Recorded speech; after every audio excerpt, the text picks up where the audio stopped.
Congregation Eitz Chayim. And you're listening to Ask a Rabbi here on WPSL Digital 1590. And the rabbi is ready. Welcome to the show. Hi there. Yes, Hi. Good morning, everyone. The rabbi is missing her glasses, but outside of that little detail, don't have the cheaters on today. So you'll get to see me without that and see if I can see. No reading for you today. Well, you know, what's ironic about that is, of course, I brought in this list of things And today. it looks like small print, too. And, of course, it's small print. Yeah. Of course. You know, what else would it be? Let me bring this down so that you can actually see me. There we go. And we're kind of like, there we go. Okay. Angles and all that good stuff. Mm-hmm. All right. Well, welcome to Ask a Rabbi. Please give me a call, especially since I don't have my glasses. 772-340-1590. And I see some folks saying hi on Facebook. Thank you for that. And so I was going to talk about abominations. That's what this was.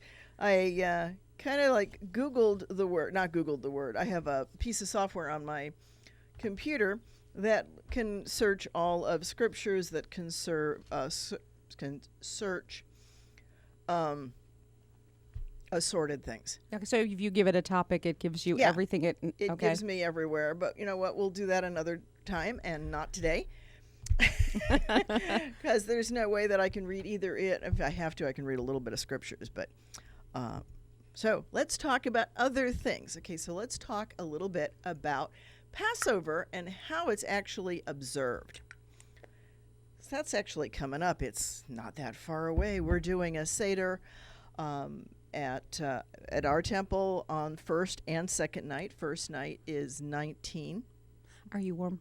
Am I warm? I know you have your long sleeve shirt on. I'm warm in here. We were going to send. Fine. Okay, send Cliff to turn the air on. No, I'm okay. But if you're not, that's okay. I'm usually cold. That's one of the reasons why I wear long sleeves. You never know when you go into different places. Right. Yeah, and air it's conditioning almost can be like so. torture. For me, it's like torture to sit there and be frozen. There we go. Hello. Let's destroy the studio while we're at it. And what you guys can't tell is that I'm kind of like, the mic sits on a little piece of carpeting, so that you don't hear every sound that happens on the desk. Mm-hmm. You still hear some of them because mics are so sensitive. And it's sitting on a carpet to isolate it. And that carpet was jabbing me. Not quite settled in over there. Not quite close, but no prize. And so, all right. So getting back to Passover, because as I started to say, we do first and second night Seder. First night Seder is the 19th, which is Friday night in April, and Saturday night is second Seder. So a couple of things about Passover that might be of interest to folks. Passover never, ever can start on a Thursday.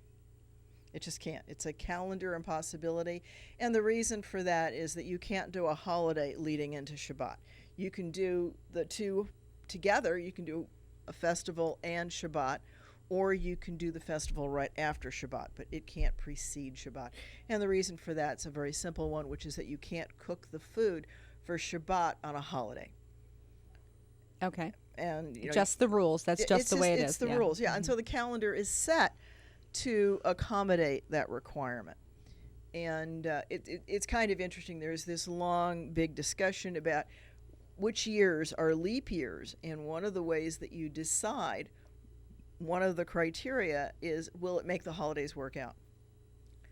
Right. So there's a whole bunch of physical stuff, like if the barley hasn't sprouted on the Jerusalem hills, then you do the extra month, because clearly spring is later. We're not ready. We're not ready. Yeah. We're not ready to enter the spring months.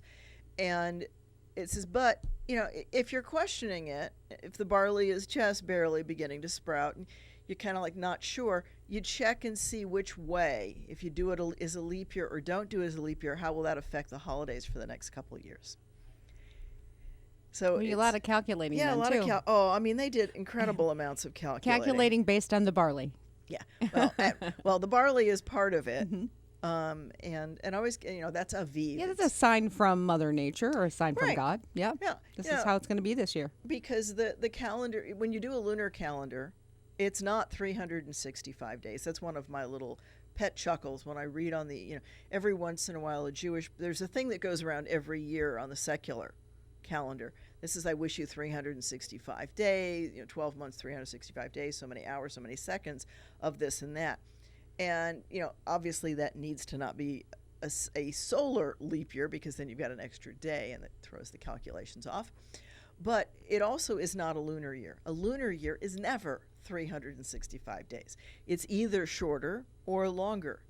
And so every year there's a group of Jews who grab that meme from the secular and just, send it out at the Jewish New Year.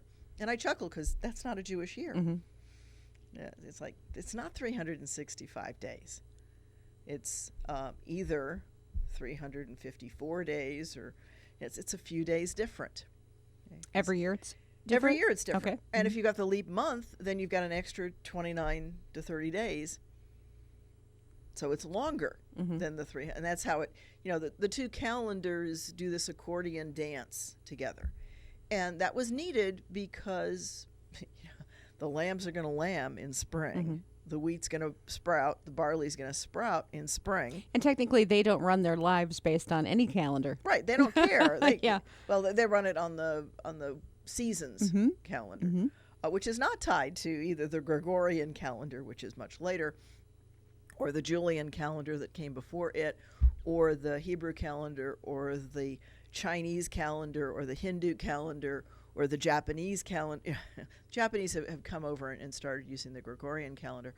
But the older cultures often, or usually, use a lunar calendar because we didn't have calendars on the wall, and we didn't have cell phones to tell us what time it was. So you kind of needed something that was reliable, and the moon's pretty reliable. Mm-hmm. You don't have to be, more than 7 or 8 years old to start realizing that little dude follows a cycle. And if you pay attention, you can about guess what Yeah. time of the day it is based on the sun. Yeah, exactly. And But nobody's really paying attention anymore. They have a cell phone to look at. right, yeah. Yeah. And so we can do daylight savings time and wake up in the middle of the night. But I happen to actually like daylight savings time. I didn't like it when I lived in Arizona, but I like it here. Well, Arizona doesn't change anymore. It doesn't change. Yeah. I don't think it ever changed. Okay. And they've got a very good reason, which is that 3 o'clock in the afternoon is the hottest time of day. Mm-hmm. And if you do daylight savings time, that puts the hottest time of the day a little later. And then people are coming home from work who don't necessarily have air conditioning in their home. And it's oppressive to the poor. Mm-hmm. The rich have air conditioners.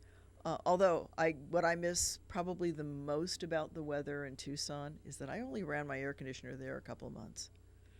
Most of the year, my doors were open, and we used what's affectionately referred to as a swamp cooler. Mm-hmm.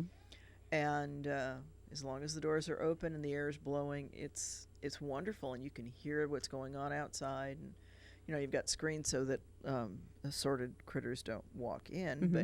but because they like. But to do here that. we have critters that come right through the screens, Yeah. and the humidity. No way. No way are you Yeah. going to leave it open. No. Yeah. Well, part of that's because our screens don't hold either. Yeah, we fixed screens right after the last hurricane came through, and they're already in tatters. So it just doesn't hold up whatever's used for screening here. I don't even have screens on my windows. I can understand that. We took them down right away. They're stored. They're there in case we sell the house. The screens go with the windows. There you They'll go. be like new. There you go. I know that game too. Yeah. It's a very handy game. So calendar things, right? So you're right. People can look up at the sun, and people didn't use hours. They used watches. And, watches are much broader divisions. There were 4 watches in the day and 4 watches at night. So, that's each thing is about a couple hours, right? Mm-hmm. 3 hours or so. 3 to 6 hours. Mm-hmm. And, so things were, and that worked, right? Because you didn't have to be at a radio station at 11:05 to start your radio show. And, you didn't have to be in class at X o'clock to start the class. You did it when the teacher got there and the students got there, the class started. And it was more or less on time. So time we've made it much more precise and finite than it ever was in the days of Scripture. But by doing so, we never have enough. Well, we've never had enough. That's not new. That's old. And each of us gets the same allotment. We get, 1 day for every day. We get, 24 hours as we measure it now. We get, 60 minutes within each of those hours, 60 seconds within each minute. Thank you, Sumerians, for the sixes. And except when there's a leap second. There was a leap second a couple of years ago. They had a leap second. Had to adjust the world clock. Mm-hmm. So, even as precise as we are, we're not matching the planet perfectly. And that's an interesting piece, right? So what does that mean that we don't exactly meet? But how could we? Of really? course we can't. I mean, I think we're doing the best guess of that. Yeah. But how could we? And I don't know that we need to. I mean, the planet is bigger than all of us, Yeah. obviously. Well, the planet's going to do what the planet's going to do. Exactly. And unless we destroy it. I just don't think we're big enough. I hope you're right. I hope we're right. I hope our toys never get that big. And so let's get back to Passover. And what are the things that people do to get ready for Passover? Passover is a huge holiday. In a lot of ways, it's one of the most challenging, the busiest. Right? Getting ready for it is the root of spring cleaning. Because one of the instructions for Passover, for Pesach, is that there is to be no leaven, right, which is usually translated as yeast. It's not quite yeast, but there is to be no rising stuff in anywhere within your boundaries. Okay, well that means that I got to clean out all the old stuff out of my closet because I don't know what wheat has fallen down. It can be wheat, barley, oats, rye, or spelt. Those are the 5 grains that from which you can get leaven. And so none of that in your borders. No risen grain. Corn is not included technically because corn is an American grain. And the reason we call it corn is because the British call grain corn. And that's how we got the name corn. Pharaoh didn't see corn stalks.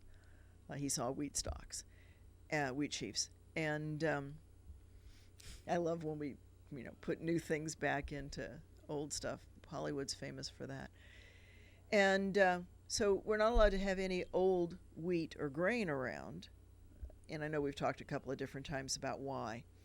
So, but there's this intense cleaning, all the way down into the depths of the pantries. And there are homes that actually will foil cover everything just to make sure that, that you're not dealing with any old stuff that's stuck in crevices and things because you can only clean out so well. And the alternative is to lock the door on something and call it not there, like leave the house. A lot of Orthodox don't like to do all the cleaning, so they'll go on a cruise or something else that's been prepared for Passover. Or they'll go to a timeshare kind of thing. One of my aunts and her family goes not far from here for Passover. They leave the house, they lock it up. That way they don't have to do all the deep cleaning. Yeah. But so there's this intense cleaning, and I've joked for many years that the reason we have baking in Purim is so that you use up all the old stuff in your closet and you don't refresh it because you're planning on Passover coming in, and you're going to need that space to store the Passover food. So Passover food, Publix has huge racks of it. You go further south, where you've got a more dense Jewish population, then there are markets that actually cater to selling the Passover products. And you can get just about anything and everything that you can imagine. But a very observant Jew will not buy anything that doesn't have the notation that it's been checked for Passover, that it doesn't have any wheat, it doesn't have any grain in it. And so that's a huge amount of stuff. In my house, what we do with the Passover food is we designate a part of the counter, and it's set up to receive the food and it's kind of cool. I watch during the week as we work our way through the food and see how well I did at judging how much we were going to need. But see, now, back then, you were removing those grains from the house because there could have been, I mean, it's old. It's old. Yeah. Okay. It's old. So from the previous crop. So bringing it into modern day, it's just tradition. Right. Okay. Right. It's tradition. Some groups have gotten beyond rigorous. I mean, there are groups that go out and watch the wheat in the field to make sure it doesn't get wet. And that, as soon as it's harvesting, that it's called guarded wheat. And they watch it, make sure it doesn't get wet during the milling process. And there's 18 minutes from the time the water hits the flour hits the water, whichever way you want to call it, right? And in a matzah bakery, the water comes in from one side and the flour comes in from the other. They get dumped together, mixed, kneaded, rolled out, and shoved into the oven and baked in 18 minutes. It's a very quick process, and generally overbaked, but that's another story. If you're doing the really observant matzah. The stuff that comes in the box, right, the basic matzah, that they try for the 18 minutes. They're not nearly as rigorous about it, and it doesn't have time to rise. It doesn't. And how somebody came up with 18 minutes, I'm not sure. I wasn't there. They didn't tell me. But that's what they figured out, is that after that you start to have a risk of some yeast coming in off of the air, right? Because that's the way we used to make flour. We used to make bread, rather. You'd mix flour and water and you'd let it sit. Right? Moses didn't have Fleischmann's instant yeast to throw into the bread, or whoever was baking. So you waited for fermentation. You waited, yeah. Right, yeah. Yeah, How long did they wait, I wonder? Probably a couple days. Yeah. It's like a sourdough kind of and they probably started one from the previous culture, and probably after Passover they had to start a new batch. Right. So, things that change and things that don't. It's kind of interesting, but it definitely is a cleaning out kind of a time, and it's a restriction on food. Now, in Europe, interestingly, they started doing something called kitniot. Kitniot means little things, and so they said, in today's world, a couple hundred years ago, there's more to it than just making sure you don't have the 5 grains. Corn, we should ignore it too, because it kind of would have been had it been. Okay. It falls into the category, even though it wasn't there in the beginning. Right. And then we've got, and they throw rice into that same category because, it serves that kind of function and it's little stuff. And so there's a lot more restriction. No peas, no legumes, no peanut butter, although you can use peanut butter oil, because the decision was that none of the flesh of the peanut stays with the oil. It's just the pure liquid, so there's no chance of, not that peanuts ferment, because they don't. They don't really go bad, do they? Well, they rot, but yeah. After a long you don't time. make peanut wine, at least not that I'm aware of. Right. You can make rice wine though. Yeah, so there might be some argument that way. And the discussion is it something? The general theory is that they were worried that a non-Jew would look at some bread made out of one of these other materials and think that the Jew was not observing Passover. Okay. And then use that as leverage against the community. And so they shied away from that, and it's called kitniot. And the Sephardi Jews did not take on that restriction. And if you go into a supermarket in Israel, you will see it marked as to whether or not it has kitniot in it, right? And then depending on your family's tradition is whether you're going to use it or not. It was, I'm trying to think, it's either last year or the year before. In America, the conservative movement said, we don't need to observe kitniot anymore. It's because it's too hard on people to not use beans and rice and some of the staples of the diet that really aren't the 5 grains. And it's an interesting argument. And I don't worry about kidney out, and so I'll serve, because I think that particularly vegans need the assorted proteins that they're going to get, and a lot of those proteins are in legumes. So, it's not worth ruining your health. And that's a big part of Jewish law. Jewish law is not about harming yourself. It's about you shall live by them. Right? So the idea is it's supposed to help you move forward spiritually and not at the cost of your physical being. So, yeah. But it's not an easy holiday, so there's lots of different foods. The most obvious is the matzah itself, which now comes square in a box because it's easier to ship. That's just a practical shipping. Or it has more shelf life. Yeah, well, it definitely has more shelf life. life. Although my husband threw out an unopened box of matzah he's starting to prepare for next year, because you can't carry the matzah from one year into the next.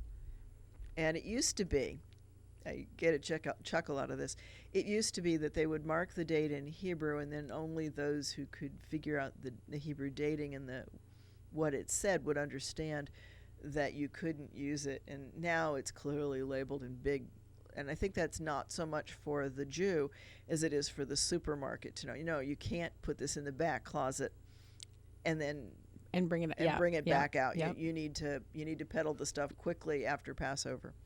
So, yeah. Yeah, you won't be selling it. Yeah, get it off the shelf. Yeah, well, you might be able to sell it, but you'd sell it right after Passover. Because matzah's matzah. And matzah tastes good. Well, it depends on the brand.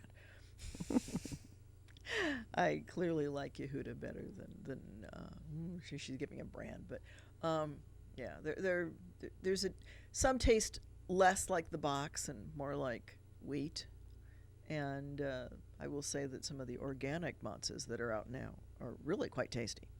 They have a lot more flavor than the stuff that's been overly bleached. So matzah is one of the big things. You don't have bread, you don't have crackers, you don't have muffins, you don't have donuts, you don't have you can have cakes but not flour cakes, right? So the cakes are made with matzah meal, or potato starch is very popular because it will in a lot of ways act I think 2J's actually makes an almond cake that we had one year. Oh, 2J's makes cake. Yeah, 2J makes a lot of things that are very tasty. Yes. And what can I say? There's a lot of different, bakers still make, but can you imagine being a baker and having to clean out everything? If ever there was a profession where the easy thing to do is to close the door and say, no, I don't own this for a week. Yeah, well, and that's the religious fiction, if you will. I don't own this. A lot of Jews will go through a formal contract where they will sell it. Right?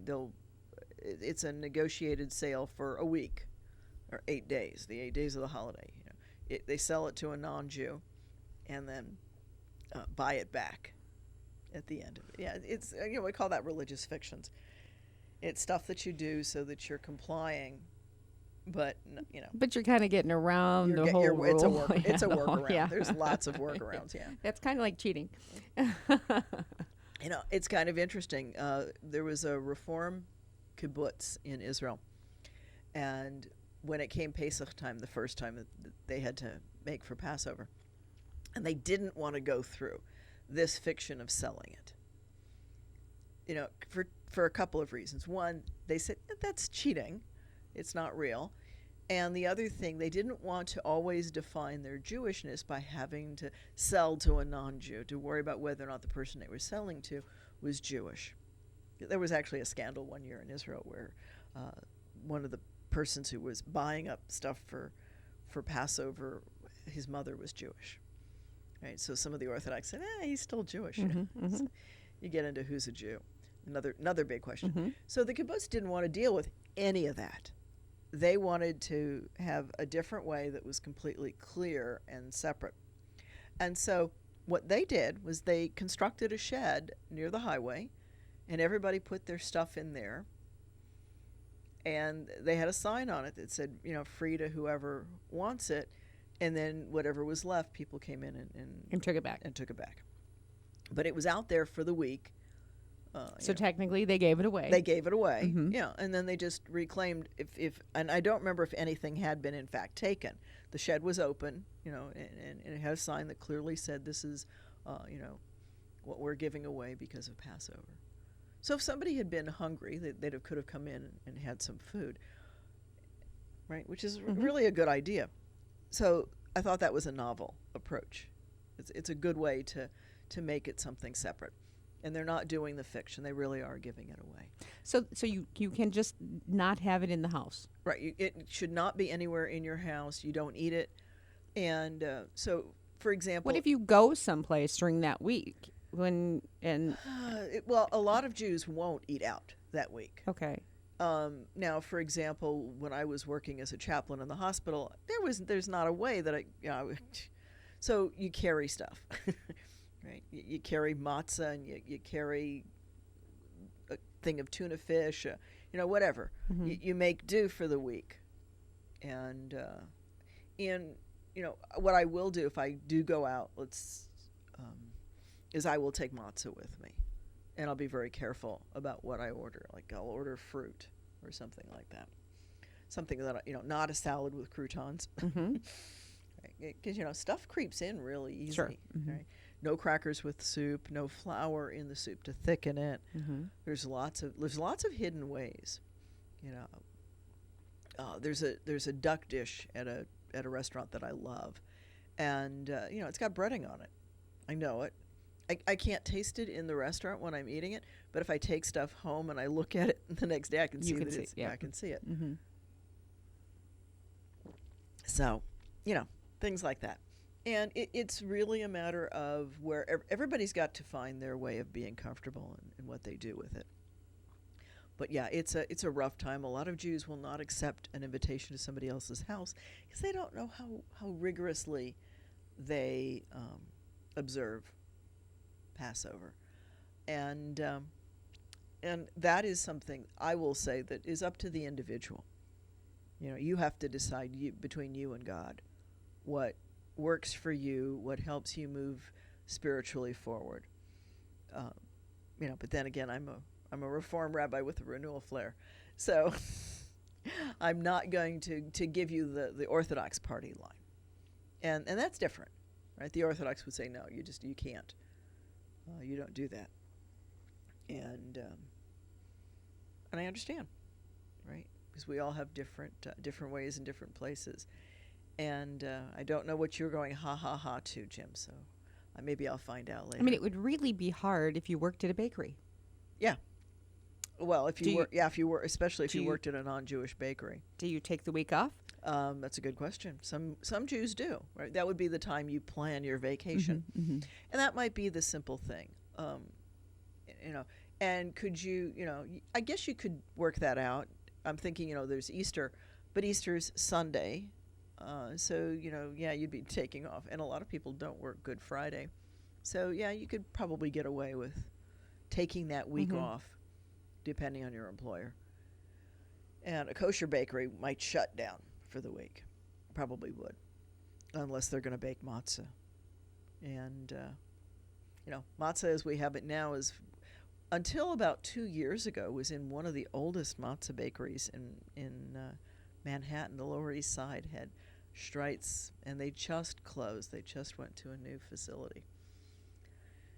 Technology finally takes over. You can only do so much in the old buildings. Generations change too. Yeah, generations change. Yeah. But now, boy, I'll tell you what I love about Passover and Pesach, and I invite anybody to look at Publix because they've got an amazing assortment of foods.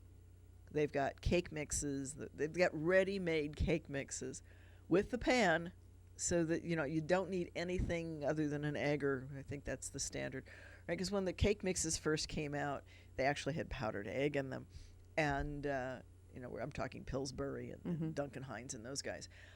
You just added water, and interestingly, what they found was that the American housewife didn't like that because they didn't feel they could pass off as theirs something where the only thing they added was water.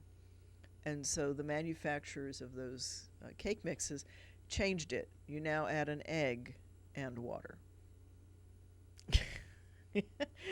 Not a whole lot. And the very fancy ones, you might add some oil. Mm-hmm. Yeah, just the liquid stuff. Everything else is there. So those are wonderful. But they sell really good brownies and cake mixes and things like that. I've made a fair share of those for Passover and probably will for the rest of my life, as long as I can bake. And some of them are very tasty. You'll also can find, obviously, all different kinds of matzah. Now you can get whole wheat, you can get spelt. I love the spelt matzah. It really, to me, tastes better. I like the whole wheat. Lots of different ones.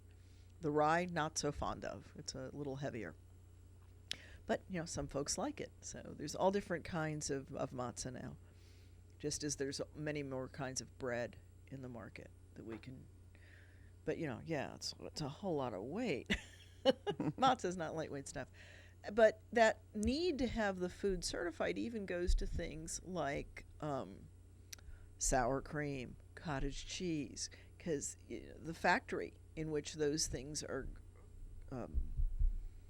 containerized, it's not the word that I really want, but they're put into their containers, has to be clean of any wheat. Cheeses, things like that. So there's quite a few ice creams, chocolate, especially when you talk about kitniot, soy lecithin. Mm-hmm. Can't have it because it's a kitniot. So the chocolates are very often very different. And I know that Stuart and I were talking about Barton's the other day, because when I was growing up, it was Barton's chocolate for Passover, yay. And now it's equal exchange chocolate because we want the fair trade chocolate.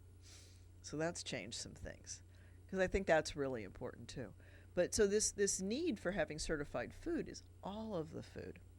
It's not just a little bit of it. And that makes it much more challenging. And those things that don't have to be certified, like milk, although you can get milk with the stickers on it that tell you, yes, somebody went in and made sure that the factory was clean. But yet those cows may have had grain. Well, the cows to can eat. the cows can have grain. Okay. You eat an apple tree that perhaps a pig has died next to and gone into the soil, right? And so things, it can be the molecules, but they have to be changed. Okay. Right? Yeah. A cow is meat, and yet it produces milk. That's one of the interesting parts about it. And you're eating flour. Matzah is made out of flour and water. It's just flour that's been mixed and baked very quickly. And the cake mixes either have the potato starch and an Mm-hmm. almond flour, something like that, or they are using very finely ground matzah, so that it's not going to rise the same way. Right. Yeah. Or it's not going to be like grainy cake. Yeah. A little, Yeah, a little rough texture. Yeah, that wouldn't be good either. So, so there's all of those pieces. The wine has to be checked. The horseradish, the gefilte fish, and all the foods. And, a couple of big meals, the seders, the first night and second night. And it's interesting that Israel has mostly adopted a 2-night seder, although the holiday is traditionally one. The seder itself, though, as I mentioned on other shows, has only been around for less than 2,000 years. We can calculate it's 1,950 years, I think, approximately. So it's not been that long that we've been doing the seder. Although, I don't know, a couple of thousand years seems old when you're not even 100 years old. So it's been around for a good long while. But it hasn't always been around. It's not biblical. It's after the Bible, and it was a very conscious decision on the parts of the rabbis as to what they would incorporate into the holiday, even the questions. And the questions are different between Talmud and what's in the Haggadah, the book that's read. And if you go to some place like Publix, there's a freebie giveaway that Menashevitz makes of Haggadah. And now today online there's tons and tons of Haggadahs. I've actually also published a Haggadah that can be personalized for people if they want to. And so, yeah, lots of different things, lots of good foods. You mentioned Manischewitz. Is that one that's Yeah, Manischewitz okay. is Manischewitz, Streitz, and from Israel you can find Yehuda, Aviv, and Geffen. There's a whole range of different products. And the symbol that you're looking for if you want it for Passover is the OU and then a P next to it. And the P next to it is for Passover. Very often it'll say in letters, kosher for Passover. Or it might say kosher for Passover and year round, which means that, you can use it other times. Mm-hmm. It's not just Passover. Marketing always. Yeah, right. You got to tell people these things because people are not entirely clever about it. And now there's an interesting piece because Passover starts on Friday night. There's a little bit of a special issue because we also need something called challah. We need, it's not as bad when Pesach starts on a Friday night because then you can use the matzah. But if Passover starts on Saturday night, then you've got a small problem because you're not supposed to have any more leaven stuff. You can't get rid of it between Shabbat and Pesach, so you got to have it out of the house. So what are you going to use for the matzah? Because it needs to be enriched. It's not just flour and water normally. And so for that one, you use egg matzah when Passover starts on a Saturday night. When it starts on a Friday night, we'll just use matzah for the bread. so many rules. So many rules, so many different things. It's one from column B or one from column A, and so different things. Yeah, and it's in my mother's day, and I still have I have 2 sets of china for Passover, and I know that a lot of people that are probably listening, either they or their parents have double sets for Passover that are packed away all year round, come out for the 8 days. And my mother used to bring out this really beautiful china because she was going to serve the Passover meal. So the dairy dishes were kind of plain, but the meat dishes were really nice because they were going to be used for the Seder. I'm a little more pragmatic, and I do the old plastic because, paper plates out the door. And it was kind of funny. I started offering first night Seders as a rabbi when I was in Tucson. And I just said, for anybody who doesn't have a place to go first night, because a lot of communities will offer second night and second night only. And there's usually, because the idea is that first night people are with their families, but there are people who don't have families or they're not with their family. A variety of reasons why people are singletons or alone or not able to do a Seder. And even, couples may not do a Seder. They may not collect with enough people to do it. And so in Tucson, I just said, okay, look, just come to my place and we'll just do a first night Seder. And it started with like 12 people, and that was fine and workable. And then it was 27 in my house. And then my husband said, no, it's moving out of the house. And he was right. And I can remember at the end of it, one of the people saying, oh, we're going to wash all the plastic and put it in recycling. And my husband looking at them and saying, no, the rabbi's going to bed. She's not going to wash dishes. So it's one of the few times where he has stood up and helped me. And so a couple of people are putting on here things about egg matzah. Egg matzah does taste good, but it does not satisfy the requirement to eat matzah. And so one of the mitzvahs of Passover is to actually eat matzah. It's also to eat the bitter herb. And the old traditional Passover meal was the lamb from the lambing and the bitter herb and the matzah. I think the matzah back then was a lot more like a tortilla and not as rigid as, I think that the baking got more and more over time, and so the bread got stiffer. And it certainly didn't have all the holes that it has now. That's to make it bake fairly flat so you can cut it in squares and put it in it goes into little molds real quickly. The machinery just generates it. So more like a cracker. Yeah, now it's more like a cracker. I don't think it was then, and particularly because Hillel talks about wrapping it around the bitter herb and eating it, and you can't do that with cardboard. They can't really wrap. No. You can't wrap a cracker. No. No. And so yeah. So it's changed, and I'm sure it'll continue to change. But you need to use a matzah, not one of the ones that's made with. There's some that are out there that are made with grape juice, and different ways to try to give the matzah some more flavor. And some of the flavor's good. Again, I happen to like matzah with butter on it. It was my downfall.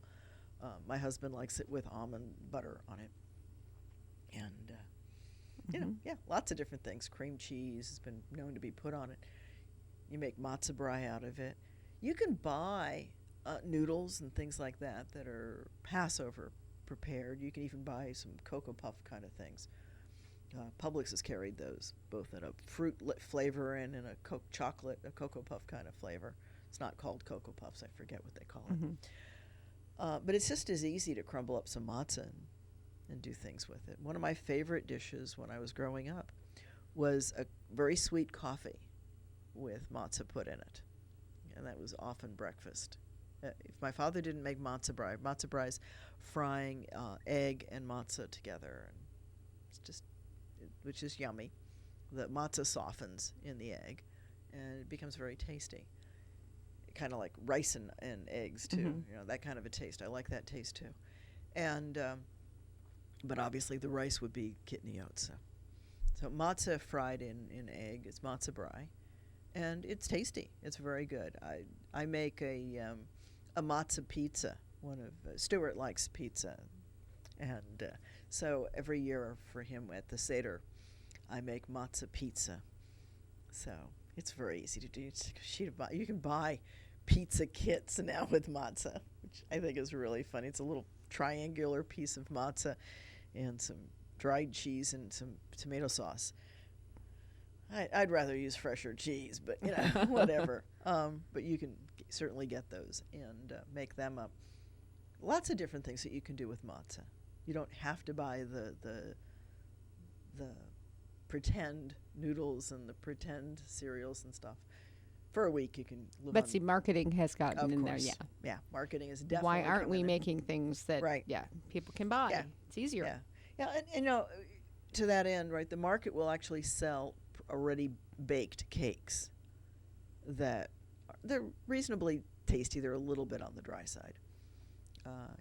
For Passover, they're not bad. That's usually the phrase for Passover. It's not bad. Yes. So yeah, Sharon is saying cream cheese on matzah. Yeah. She doesn't like the grape matzah. Okay. And I'm getting all kinds of recipes. So if you check out the Facebook feed for today's Ask a Rabbi, you'll find all kinds of recipes for making matzah. It's a great thing. So please get on our website if you'd like to join us this year. We are in a larger facility for the Seder, so we have a few more seats than we did last year. We ran out of seats, and I don't want to do that again. So we've booked a bigger venue, and it's actually a home, and lots of easy parking, and should be a great time. A very friendly environment. It's a large home that we can kind of spread out in because we're commandeering 4 rooms. Spreading it's a great room kind of house, so we can make that work and fit a lot of people in. So I'm looking forward to that. I think it's going to be lots of fun. And I love the Seder. Our Seder for our temple is usually about an hour for the telling. Haggadah means telling, and the obligation is to tell our own stories. And so we'll do that. We'll explain all of the different ritual objects, lots and lots of them. There's one controversy, and I think I've got just enough time to talk about it, and that is an orange or a tangerine on the Seder plate. And maybe next week we'll talk more about all the different items on the Seder plate. A number of years ago, suddenly oranges started appearing, or tangerines started appearing on Seder plates. And it's Susanna Heschel's the one who's responsible for that. She was visiting Oberlin one year at Passover time and went to an LGBTQ Seder that was being hosted, and there was a slice of bread on the Seder plate. And she asked about it. It's a night of questions you're supposed to ask anyway, and the bread was clearly there to stimulate the discussion. And so she asked about it, and what she found out was that there had been a Rebbitzin instructor who had come through and had been asked, about LGBTQ and Judaism, and had been told that lesbians belong in Judaism like bread belongs on a Seder. And so they started putting bread on their Seder. And Susanna didn't like that because, in reality, bread is not allowed on the Seder plate. It's actually a violation. And so she was sitting at her mother's house the following year, but wanted to include the story. She wanted to talk about people who are marginalized and at the fringes in some cultures. And so she looked around, and there was a tangerine sitting there. And so she grabbed it, and she put it on the Seder plate. And that's actually how it got there. Now, I learned about it a little bit differently. I had gone with a sisterhood group to a large gathering in Pittsburgh, and a woman there stood up and said, you have to put an orange on your Seder plate because this rabbi once said that a woman belongs on the bima like an orange belongs on the Seder plate. Right, so it took this story that was very meaningful on its own and kind of like shifted it into just a woman's lib kind of thing. Not that there isn't a need for some of that discussion, there is.